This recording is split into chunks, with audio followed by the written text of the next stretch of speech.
ఎవరెవరైతే భగవత్ కైంకర్యములలో అందరూ పాలు పంచుకుంటూ ఉంటారో, అంటే కసవు ఊడ్చటము చాలా గొప్ప సేవ.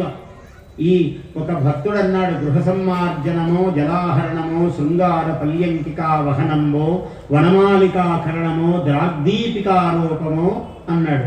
అంటే ఇవన్నీ, దీపం అంటే దివిటి పట్టుకోవటం, గృహ సమ్మార్జనం అంటే దేవాలయంలో కస ఊడ్చడం, పువ్వులు అల్లటము, పూలమాలలు కట్టడం, తులసీమాలలు కట్టడం విష్ణు ఆలయం అయితే, బిల్వాలు తెచ్చి ఇవ్వటము శివాలయం అయితే, ఇవన్నీ చాలా పువ్వులు కోసి ఇవ్వటం. కొందరు దేవాలయాలకు వస్తారు, వాళ్ళు దేవాలయాల్లో నుంచి పువ్వులు కోసుకెళ్ళి వాళ్ళ ఇంట్లో దేవుడికి పెట్టడం. ఏమి దుస్థితి!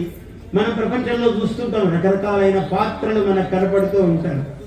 వాడు పువ్వులు తీసుకురావాల్సింది మానివేసి ఇక్కడున్న పువ్వులు అక్కడ కూడా దేవుడే కదా అంటాడు. వాడి సమత్వం చాలా గొప్ప. ఓ భక్తుడు నాకు ఎదురయ్యాడు. వాడు ఒక్కటే అగరబత్తి పట్టుకొచ్చేవాడు గుడికి.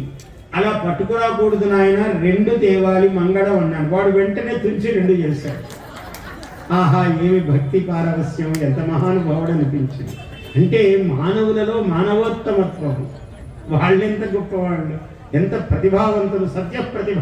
అలా చెప్తుండగానే వాడు 2గా తుంచాడు. గురుగారు అన్నాడు, నాయన నీ సాటి నీకు ఏ ధర్మశాస్త్రము పనిచేయదురా నీ ముందు, నీ లోభిత్వమే నిన్ను రక్షించుగాక, వేరే మార్గం ఏమీ లేదు నాయన అనుకున్నాను మనసులో. బయటికి కూడా చెప్పలేదు, చెబితే వ్యర్థం వాక్కు.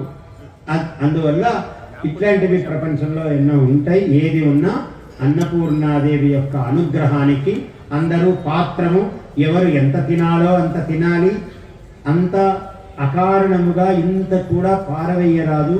అన్నమును వృధా చేయరాదు. అన్నం అంటే అన్నం ఒకటి వృధా చేయకుండా కూరలన్నీ పడేసే పర్వాలేదు కదా అని అలా అర్థాలు తీసుకోకండి. అంతా అన్నమే, ఏది పారవేయరాదు. నీవు తినగలిగినంతే పెట్టుకో. ఇంత పెట్టుకుని నేను మళ్ళీ తక్కువ వస్తుందేమో, పక్కవాడు ఈ లోపల తింటాడేమో, ఇదొక తాపత్రయం. జనాలు ఆ గుంపులు పోయి అందరూ బఫే అని నిలబడి దాంట్లో వరుసగా అందరూ భిక్షాపాత్రలు పట్టుకున్నట్టు అవి పట్టుకుని, అవి ఆ కంచాలు పట్టుకుని వరుసగా నిలబడటము, వాడలా వడ్డించడము. వాడు వడ్డించటం ఎంత వైభవం అంటే, వాడు ఒకసారి తిని వచ్చిన వాళ్ళు కూడా ఉంటారు ఆ వరుసలో. వాడికి గరిట తగిలించి మళ్ళీ వాడికి వడ్డిస్తాడు. ఆహాహా, ఏమి దివ్యము, ఏమి సౌభాగ్యము!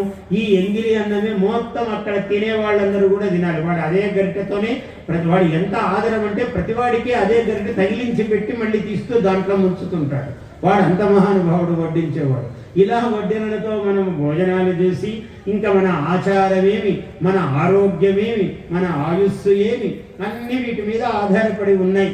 కాబట్టి మీరందరూ చాలా విజ్ఞానులు, జ్ఞాన సంపన్నులు. ఏది పాటించాలో ఇది చెయ్యొద్దు, ఇది చెయ్యి అని మేము ఎవరూ చెప్పవలసిన పని లేదు. మీకు మీరే వివేకవంతులు, మీరే విజ్ఞాతలు. అందువల్ల చెప్పిన మాటలను ఎక్కడ ఏ వాక్యము ఉపయోగించుకోవాలో దాన్ని ఉపయోగించుకొని ధన్యులగుదురుగాక. జయోస్తు. Please subscribe to our YouTube channel.